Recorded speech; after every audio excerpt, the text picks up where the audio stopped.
Anggota Komisi 3 DPR RI, Arteria Dahlan mempertanyakan alasan bank harus merahasiakan saat rekening dilaporkan ke PPATK. Informasi itu harus dirahasiakan dari nasabah yang bersangkutan. Menurut Arteria Dahlan, hal ini membuat objek terperiksa tidak bisa melakukan klarifikasi terkait aliran dana tersebut. Momen ini terjadi dalam RDPU Komisi 3 DPR dengan mantan Ketua PPATK, Yunus Husein dan Pakat TPPU, Yenti Ganarsi. Rapat tersebut digelar pada Kamis, 6 April 2023, di Gedung DPR. Ini yang poin D. Ini dasarnya apa? Dasarnya apakah orang bisa melaporkan ke PPATK? Apakah orang melaporkan ke polisi? Polisi minta permohonan informasi? Atau apa? Karena ini semua nih nilainya komersial ini. Kalau Bu Dr. Yenti kan praktisi betul, dia tahu nih. Ini duit semua, ngelaporin bisa diduitin ya Bu ya. Ini juga begini.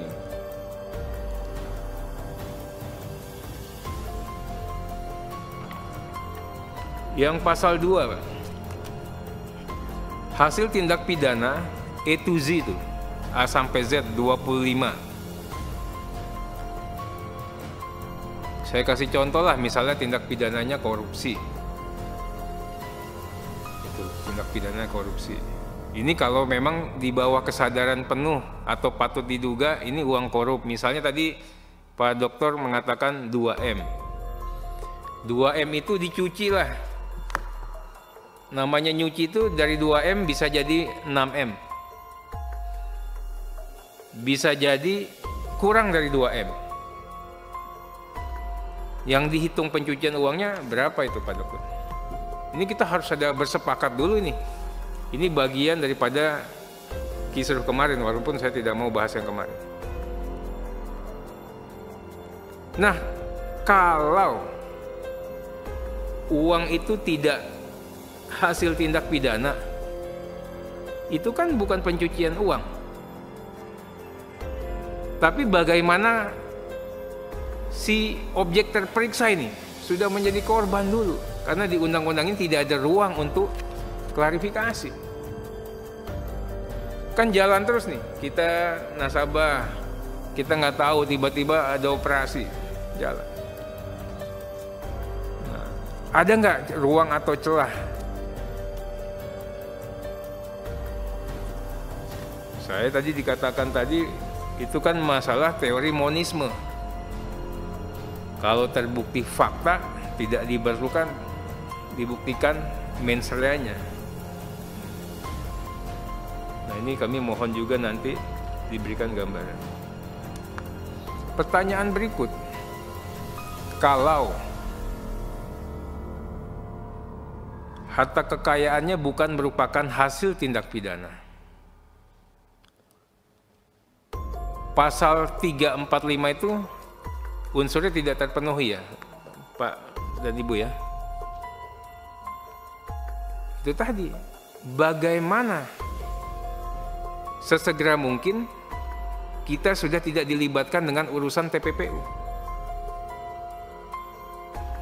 Karena ini kan berproses terus, jalan nyampe ke penyidik. Padahal kita bisa katakan, ini bukan hasil tindak pidana. Tapi tidak ada kanal untuk kami mengatakan ini bukan hasil tindak pidana. Uang kami tidak ditanyakan kok. Kami tidak diperiksa. Yang urusannya kan antara PPATK dengan pelapor, dengan bank. Ini kami mohon Pak Dokter kan praktisi. Zamannya Pak Dokter ini tajam, tapi hening. Kan PPATK bukannya begitu Pak Dokter. Itu. Kalau sekarang saya nggak tahu. Saya nggak mau boleh ngomong lagi yang begitu. Mengenai ketentuan pasal 23, Pak, ini mengenai transaksi tunai minimal 500 juta. Ini apa angka ini relevan apa tidak? Sekarang harga Innova aja di atas 500. Nah, ini juga harus ada kesepakatan, Pak. Ini nanti kami juga mohon, ini jadi tugas DPR juga untuk mengatakan. Nah, berikutnya mengenai LKTM khusus pasal 17. Ini mengenai profesional yang dikenakan kewajiban untuk melakukan kewajiban pelaporan. Ini kenapa ini aja ya? Atau apa yang harus ditambahkan lagi? Kalau dikatakan sama Pak Dokter, tadi mengatakan notaris PPATK taat. Betul ya? Gini Pak Dokter, ya dia pasti taat karena produknya itu berjejak Pak. Buat akte ada buktinya, buat ini ada buktinya. Lawyer belum tentu kerjanya ada jejaknya.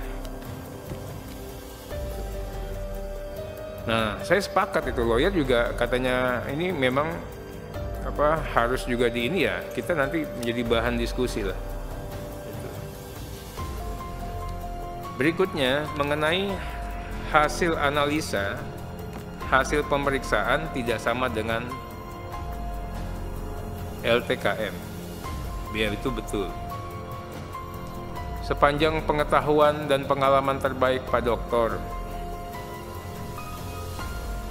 itu memang betul bahwa dalam membuat LHA, LHP itu pihak yang menjadikan objek itu memang tidak ditanyakan Pak, atau memang bisa saja ditanyakan. Tidak boleh ya, undang-undangnya tidak boleh memang ini. Oh, jadi memang tidak boleh itu ya. Oke. Itu jadi memang tidak boleh. Oke, nah berikut singkat ya waktu kita. Saya bawanya udah banyak nih. Aduh, hilang pertanyaannya. Kemudian sedikit Pak, boleh nggak misalnya ada pelapor, saya laporin Tobas melakukan tipu gelap 372, 378. Saya ke polisi Pak. Saya bilang Pak Polisi, jangan 372, 378, TPPU-nya mainkan. Pak polisinya main nih. Sat. Kemudian minta permohonan informasi Pak. Polisi minta permohonan informasi, tas, gitu. Ke PPATK. Pertanyaan saya Pak, produknya itu apa Pak? Apakah informasi? Apakah rekomendasi? Apakah LHA? Apakah LHP? Ini nanti tolong dijawab. Nah, tiba-tiba ini saya kaget juga Pak. Tiba-tiba kok produknya LHA Pak. Misalnya gitu ya Pak. Nah, boleh tidak LHA-nya nih, misalnya juga ini, berdasarkan hasil koordinasi dengan penyidik, diperoleh informasi berdasarkan hasil koordinasi dengan penyidik. Oh, saya kan koordinasi sama penyidik ya. Saya nggak ngerti nih, emang benar atau enggak. Diperoleh bahwa terdapat adanya dugaan Tobas melakukan, atau dugaan ini misalnya setoran tunai lah yang dilakukan oleh Tobas ke dalam rekeningnya. Itu loh. Yang diduga bersumber dari hasil tindak pidana. Ini LH apa? LHP kan lain lagi Pak ya. Ini LH nih. Boleh nggak bunyinya begitu? Kan yang Prof katakan tadi, ya Pak Dr. Yunus katakan tadi, kita ini sebagai gelandang Pak, memberikan asis ya, bukan mencetak gol. Iya. Kalau main bola, saya ikutin irama main bola juga ini.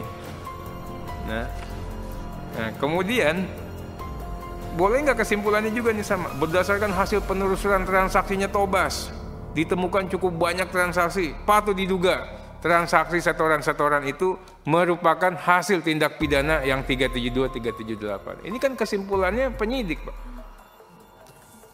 Nah, ini pertanyaannya seperti itu. Yang mohon untuk diberikan pencerahan kepada kami, Pak Dr. Yunus, Ibu Dr. Yenti. Terima kasih.